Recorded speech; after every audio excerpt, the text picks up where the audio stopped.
Okay, my name is Clare Gilbert, and I am the executive director at the Georgia Innocence Project.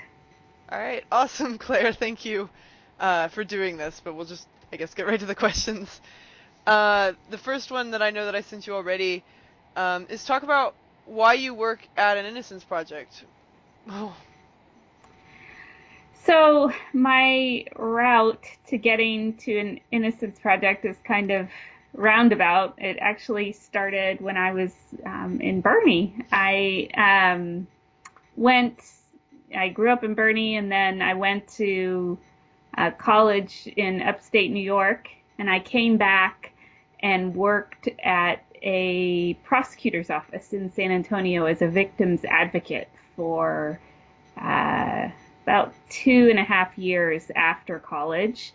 And I started in the DUI unit, but I ended up in the felony family violence unit. And so I worked with victims of sexual assault, child sex abuse, and domestic violence related crimes. And during that, I saw many, many things that were really disturbing to me. One of those was the trial of four lesbian women who came to be known as the San Antonio Four.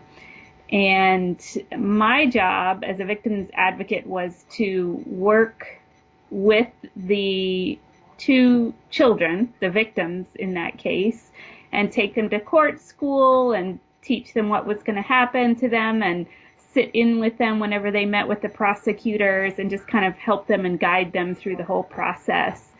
And I remember noticing at the time that, their stories sort of changed a bit over time, but, they were young and traumatized. The allegations were that their aunt had brought her three friends over to stay for the weekend while she was watching the girls while the girls' parents were out of town. And they sort of ritualistically, in sort of satanic overtones, sexually assaulted these girls over a period of 2 days. And ultimately, there were two separate trials, and I was there for the second trial that involved three of the women being tried together. And so I sat with the girls when they testified. I heard all the cross examinations going on, and in the course of it, saw lots of sort of inconsistencies. I heard the prosecutor begin by saying, this is a sort of a heartbreaking story of these terrible women who brought these two young sacrificial lambs to the altar. And it just had all of these sort of overtones. And ultimately, the women were convicted and sentenced to years in prison. And when I brought up and kind of talked about all of the discrepancies with the case with my boss, it was kind of explained away as the fact that they were on the stand for so long and they were these really young children. And so that and several other experiences at that office really just put me off of criminal law altogether.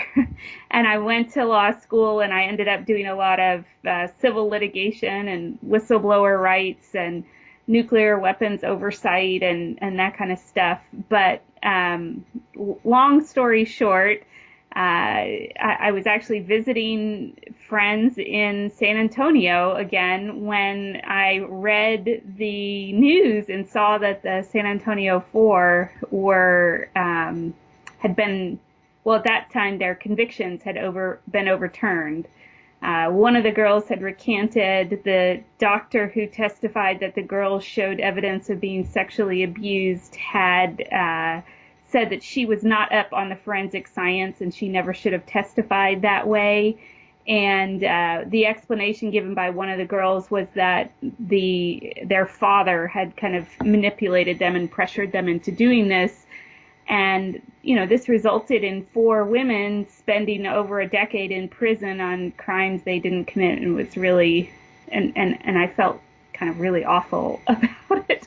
But actually, by the time I was in San Antonio and got this news, I had been living in Atlanta after law school and just happened to be volunteering as a lawyer at the Georgia Innocence Project because really for no other reason than it was 5 minutes down the road from my house.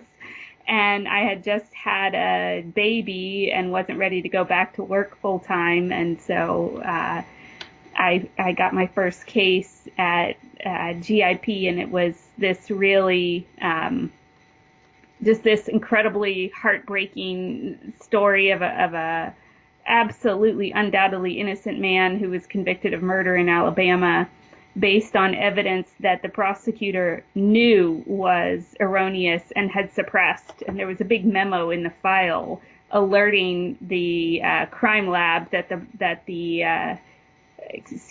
was the crime lab director alerting the prosecutor, the elected prosecutor, that the assistant prosecutor appeared to be suppressing this information. And sure enough, they went on to trial and declared that this was a bloody handprint on the wall when there was no blood on the wall. And so then I just kind of the confluence of all that, I got really hooked in these cases and just started working harder and harder. And then all of these, GIP was this very small, essentially one woman operation by the end of 2015, and then the director ultimately ended up leaving, and I was the only person left. And then I ended up as the director, and we were fortunate enough to have a case that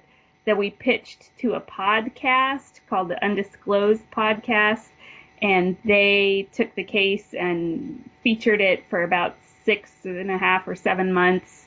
And in the course of that, we ended up getting a lot of donations, and we're able to hire extra staff. And now we're sort of growing. We've actually just agreed to bring on an attorney to help us out. So that's how I'm here and why I'm Wow. That's awesome. Yeah, yeah. my mentor and I, through the process of looking into everything that I'm looking into, have actually talked about the San Antonio Four a number of times because they've been in the news recently in our area. And Right. it's a case that kind of hit about the same time that she started getting into law also. And so it's one that she remembers too. Yeah. Yeah, Yeah. it's a Absolutely. big one. Yeah, it's really weird because I had been interning at, not interning, volunteering as a volunteer attorney at GIP, and then I realized we're all. So you've got the main Innocence Project in New York. That Hmm. was the one that was founded by Barry Scheck and Peter Neufeld, and they've got like a $23 million budget. And then you've got these regional projects all across the country and now across the world. And so they're all knit together through this Innocence network. We all share, talk on email, and we have this big conference every year that we all go to.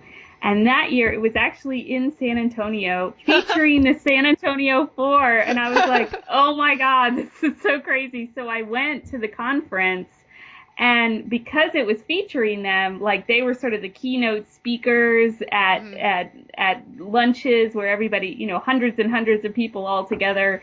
And so I went up to them and, sort of apologized, and it was actually really very emotionally difficult, but they were very gracious and Yeah, understanding. I And can there's a imagine. movie too, right? Have you seen I haven't the seen it, movie? but we have talked Yeah, about it. yeah. I haven't Hmm. seen it yet either, but I'd love to see it. That's pretty awesome. So that kind of moves into the next question then, which is what is or what are some of the biggest challenges you've personally faced working as a lawyer in this profession? Well, I think there are a couple challenges. I mean, there are a couple different levels of challenges.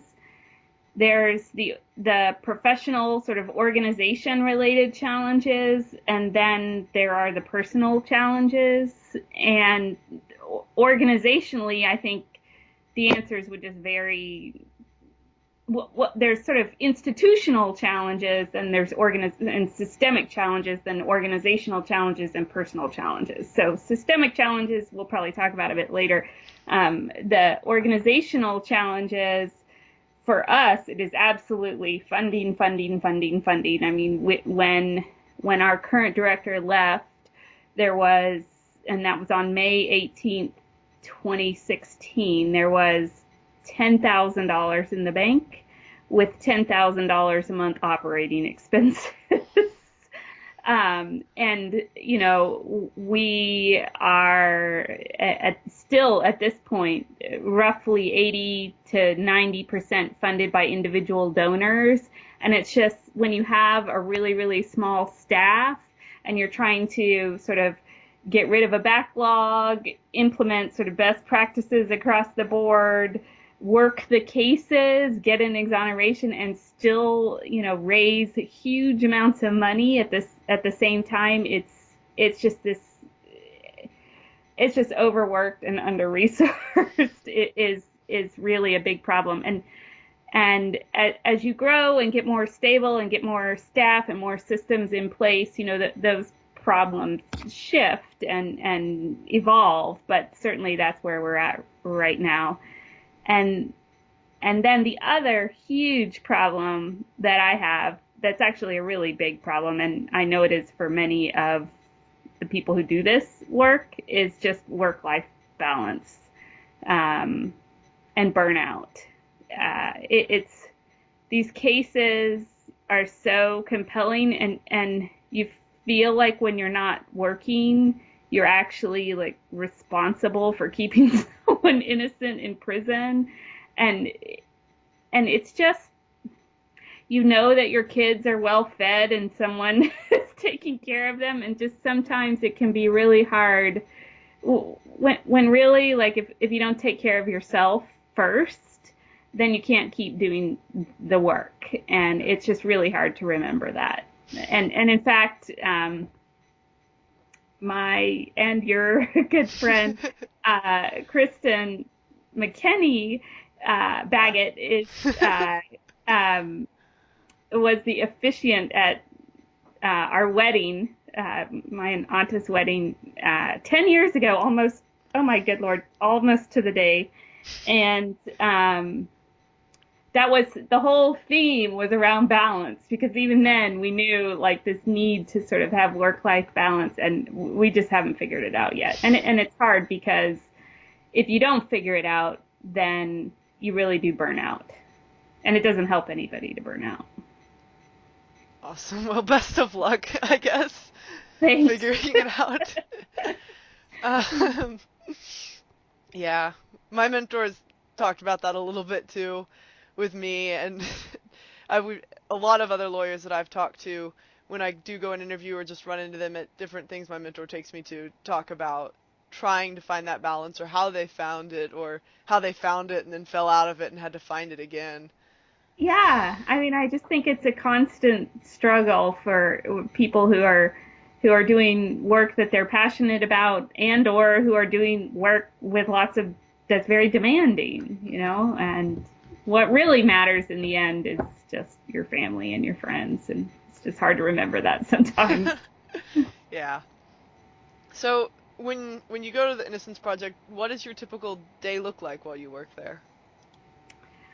So, again, I think this is probably one that really varies with different organizations. For me, given that we fairly recently had this transition and we're still very much in the midst of this. I mean, it's almost 2 years ago now, but it really feels very recent.